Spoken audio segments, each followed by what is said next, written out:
Speaking of conspiracy theories, let's just examine a couple of those. Remember, and this speaks to exactly what Sam Harris was talking about.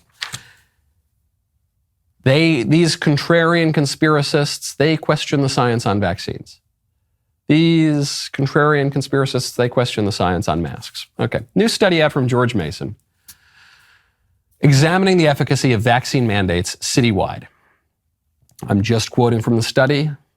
You can bleep me if you want to, social media platforms, but this is just what the study says. This is the science. I'm following it.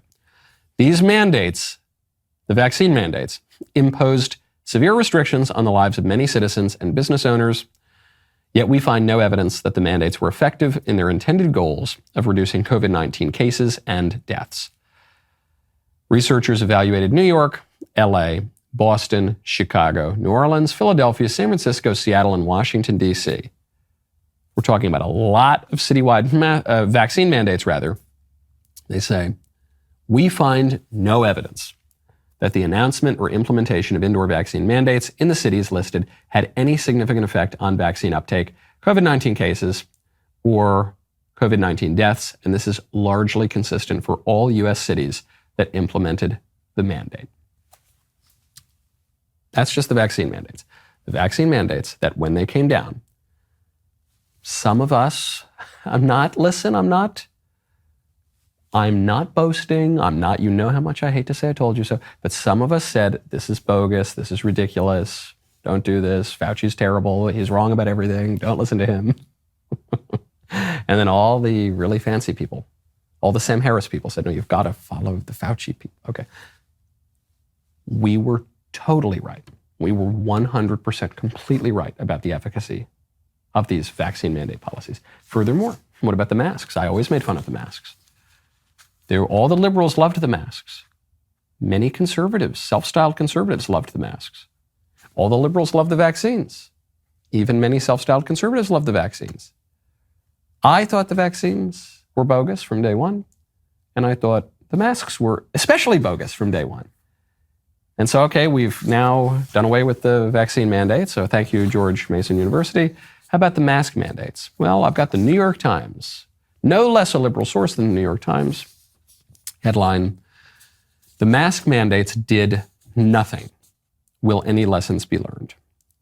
The most rigorous and comprehensive analysis of scientific studies conducted on the efficacy of masks for reducing the spread of respiratory illnesses, including COVID-19, was published late last month.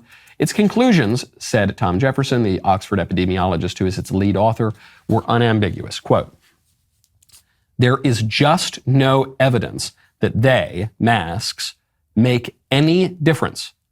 Full stop. But wait, hold on. What about N95 masks as opposed to lower quality surgical or cloth masks?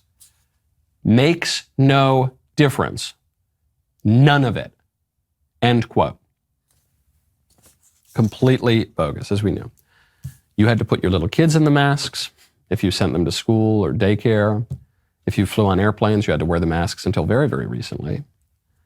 Until a Trump-appointed judge shot the whole thing down single-handedly. Otherwise, the mask mandates would probably still be in place.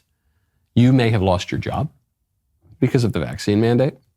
You may have, I'm sure you know somebody who lost a job.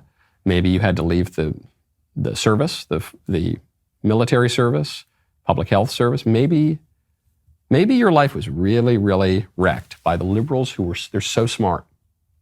And they have so much education. And they have such white lab coats. And you're crazy conspiracy theorist, tinfoil hat wearing, three-tooth having, uneducated, rube, irredeemable, deplorable idiot uncle was much more correct about all of it. All of it. What do we do in these cases?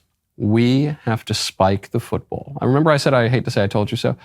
In this case, we really have to love to say we told you so. We have to spike the football so hard on all of these studies. We have to spike the football in front of the science simps. We have to spike the football so hard in front of Sam Harris, who seems like an amiable enough guy, but who is just wrong about everything. I'm not sure there is a person walking around today more wrong about everything than Sam Harris. Even though Sam Harris, he's clubbable, he sounds erudite, he's so reasonable sounding, but he's not. He's one of the least reasonable people in the country. All these really nice, erudite, institutional, liberal people, they're the ones who led this country off a cliff for 3 years. And you should never let them forget it. If you've got to pick a side, politics is about groups of people. It's about people. It's the art of inclusion. Let's not forget. Which side are you going to be on? The really fancy elite people or the people inside McDonald's in East Palestine, Ohio, whose government has essentially tried to ignore them? Not forgotten about them, just desperately trying to ignore them. Which side are you on?